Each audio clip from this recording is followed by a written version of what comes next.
It's a money-making business with Molly Hatchet making 75 grand a show, right? And the Eagles making $3.5 million a show. That's incredible. $3.5 million a show. No wonder they don't want to say so long. No wonder they don't want to say goodbye. And the problem is you've only got Don Henley, the only remaining Eagle, and he's lip syncing, so you don't even have Don Henley. You've got a moving corpse up there. And that's why the Eagles didn't make any money for the Las Vegas Sphere. U2 did, and there was only 3/4 of that band there, but at least there was 3/4 of the band showing up. People are getting wise to the fact, and there's some black history with the Eagles, right? And Don Henley is touring on his own with, special things. I mean, I don't know. With him, I think it's the money with him. It's always the money.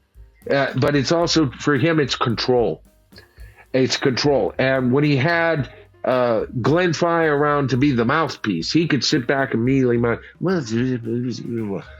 and then Glenn would come out and translate it for us, Well, that motherfucker didn't show up, and I told him, "You dead, I'm going to kill you." When I said, "I'm going to kill you," right?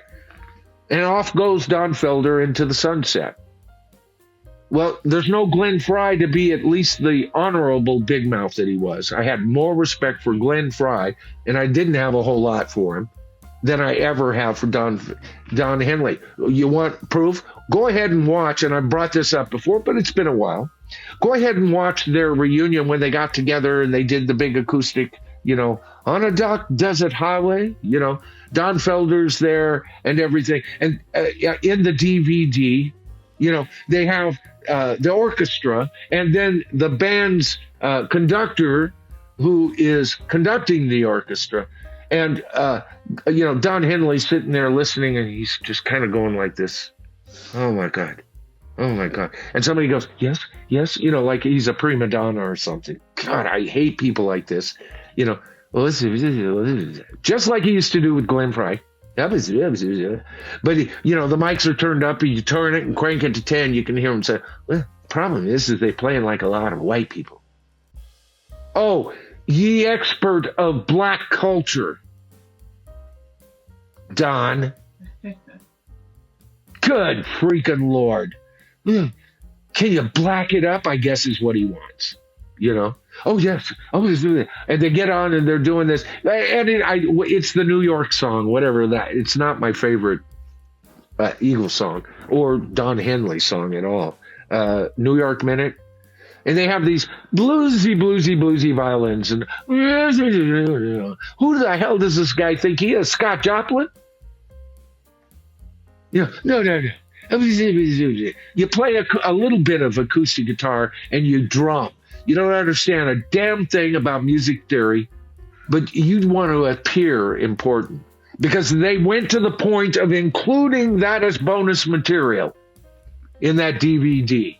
And he comes off looking like a freaking asshole, which is what Don Henley is. All right? I respect the hell out of him as a songwriter. I respect the hell out of him as a vocalist. And he's not a bad drummer. And especially the original idea of the band. I was a big fan of his. I'm still a big fan of his. I am still going to get those Eagle albums I want and put more money in his pocket, but I won't put a dime in his coffers to see a band that claims to be the Eagles that has one guy, a dead corpse showing up, a moving corpse on the stage, and he can't even be bothered singing. And how do they mix it, and how do they get your attention off all of that?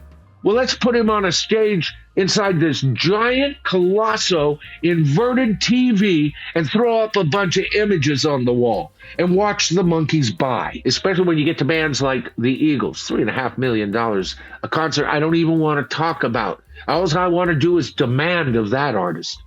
I better get $3.5 million worth of entertainment, whether I pay $200 for the outer ring or $16,000 for a special meet and greet. I better get a damn great show for that. But good comment. Angela, see what you did? You got me all riled up, But it is true. We're missing a whole lot.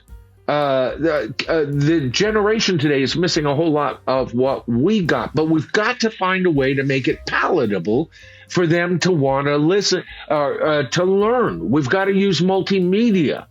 We've got to be willing to talk about rock fixed in time and make room for new rockers to come. I'm telling you, in the 70s, nobody was going to pull back Led Zeppelin, Foreigner, or Toto, or Journey, or Santana. They got their start a little earlier, but they got big in the 70s, right?